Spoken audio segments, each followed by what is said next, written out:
چونکہ اللہ کا محبوب اس امت کے لیے جو تحفہ چھوڑ گیا ہے، بہت سارے تحفے ہیں مگر ان میں نمایاں قرآن مجید ہے، اور فرمایا کہ جب تک میری امت قرآن کے ساتھ متعلق رہے گی تو وہ کبھی بھی گمراہ نہیں ہوگی۔ اور عجیب بات یہ ہے کہ جس فرمان میں اللہ کے رسول نے قرآن مجید کو چھوڑا ہے، اسی فرمان کے اندر اللہ کے رسول نے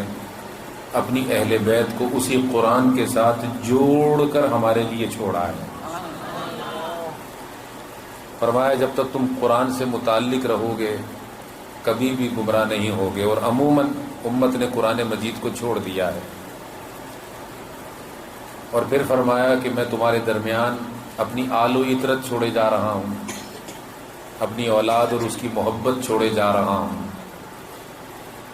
تو جب تک تم میری آل و عطرت کی محبت اپنے دلوں میں رکھو گے تو اس محبت کا نور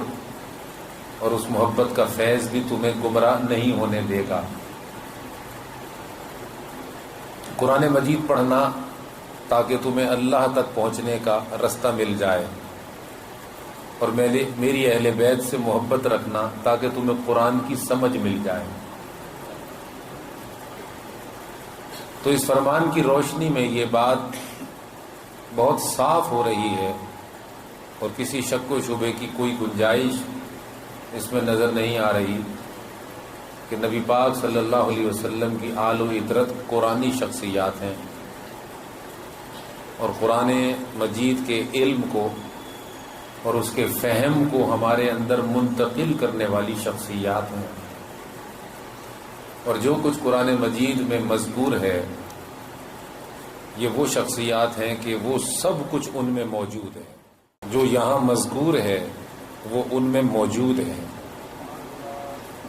تو جس علم کا ذکر آپ کو قرآن میں ملتا ہے اس علم کا عملی نمونہ آپ کو اہل بیت اطہار میں ملتا ہے، کیونکہ نبی کی ذات وہ ذات ہے کہ اللہ نے اس کی صورت اور سیرت دونوں کو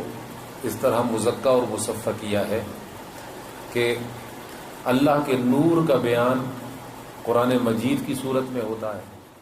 اللہ پاک کی طرف پہنچنے والے رستے کا اظہار نبی کی سیرت سے ہوتا ہے۔ تو دونوں ہی نبی میں جمع ہیں، قرآن بھی اور اسوہ مصطفیٰ جو سیرت مصطفیٰ ہے، یہ دونوں جب مل جاتے ہیں تو تب ہدایت بنتی ہے۔ جو کچھ قرآن مجید میں مذکور ہے وہ اہل بیت اطہار کی سیرت اور کردار میں موجود ہے۔ قرآن مجید وہ کتاب ہے جو ہمیشہ موجود رہے گی، اور اس میں ایک حرف کی بھی تبدیلی نہیں آئے گی۔ وہ زندہ معجزہ ہے نبی پاک صلی اللہ علیہ وسلم کا جو ہمیشہ موجود رہے گا۔ تو اب جب قرآن مجید میں کوئی تبدیلی ممکن نہیں اور اس کی موجودگی ثابت ہے کہ یہ موجود رہے گا، تو جن اہل بیت اطہار کو نبی نے چھوڑا ہے اور اس قرآن کے ساتھ جوڑا ہے، تو مجھے ایمان سے بتائیے کہ جب یہ موجود ہے تو وہ بھی تو موجود ہے،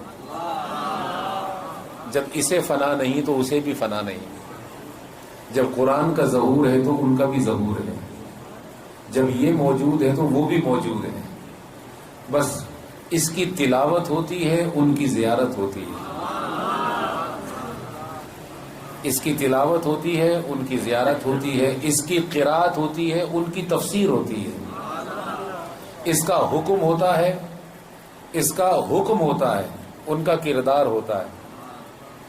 اس میں بیان ہوتا ہے، ان کی شان ہوتی ہے، یہ بیان کرتا ہے، شان کا اظہار وہ کرتے ہیں، حکم یہ دیتا ہے، حکم پر عمل کا رستہ وہ فراہم کرتے ہیں، قرات اس کی ہوتی ہے، زیارت ان کی کر کے اس قرات کا ترجمہ حاصل کرتے ہیں۔ اس میں مذکور ہوتا ہے اللہ کا نور قرآن میں، اس میں مذکور ہوتا ہے اللہ کا نور، ان میں موجود ہوتا ہے اللہ کا نور اور نبی کا نور۔ سمجھ آ رہی ہے بات کی؟ تو پھر مجھے کہنے دیں کہ قرآن میں ڈوبو تو وہ نظر آتے ہیں، ان میں دیکھو تو قرآن نظر آتا ہے۔ اور قرآن میں دیکھو تو وہ نظر آتے ہیں. معلوم ہوا کہ ایک دوسرے سے جدا نہیں ہیں. نبی پاک صلی اللہ علیہ وسلم نے فرمایا، حدیث صحیح ہے،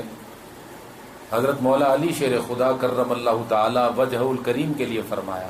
العلی مع القرآن والقرآن مع العلی.